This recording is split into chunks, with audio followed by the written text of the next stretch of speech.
someone sent me a link to Adam Yates's Scott Addict. This is in the Tour de France for one of the stages. This is Adam Yates there. There's Alina's Duranider. Imagine if I trained as much as those guys trained. It would be... I couldn't. I'd get like 0.08% body fat.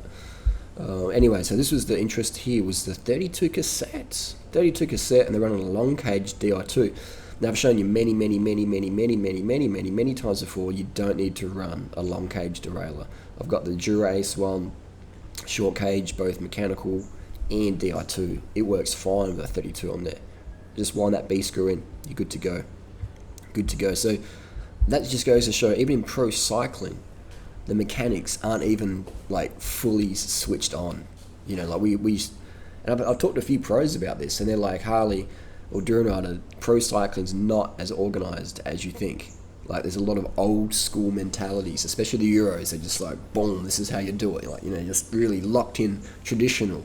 So that's why Team Sky, they started using the 32 with Bradley Wiggins.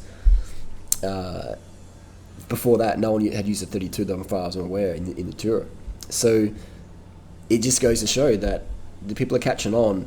They're using the 32, but I just don't fucking understand why the fuck they would put a long cage shifter on there.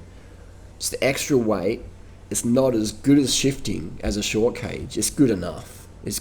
But like, you know what I mean?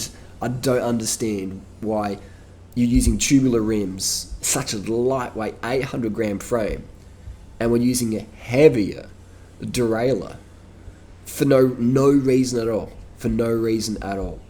It baffles me.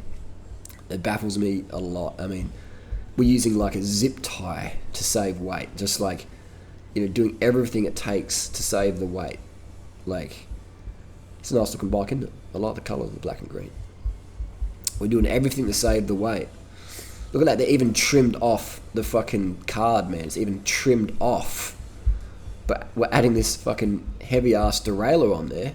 Like, why would we trim the number, the race number?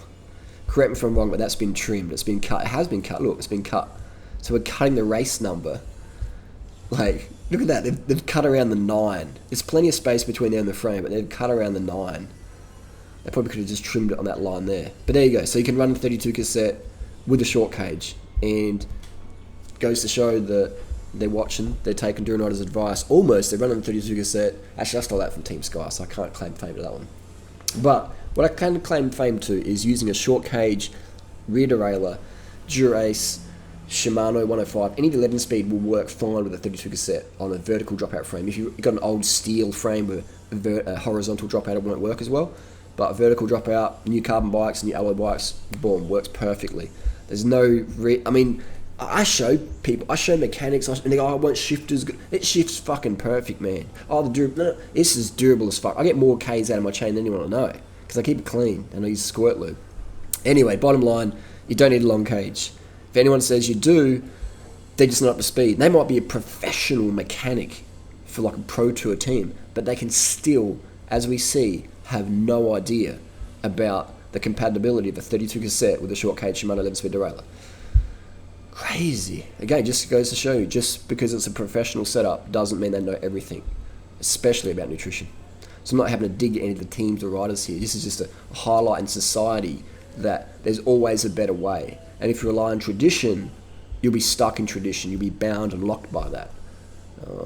But me, I'm like always looking for a better way. Always looking for a better way. Why add weight to a bike when you don't have to? It's just stupid.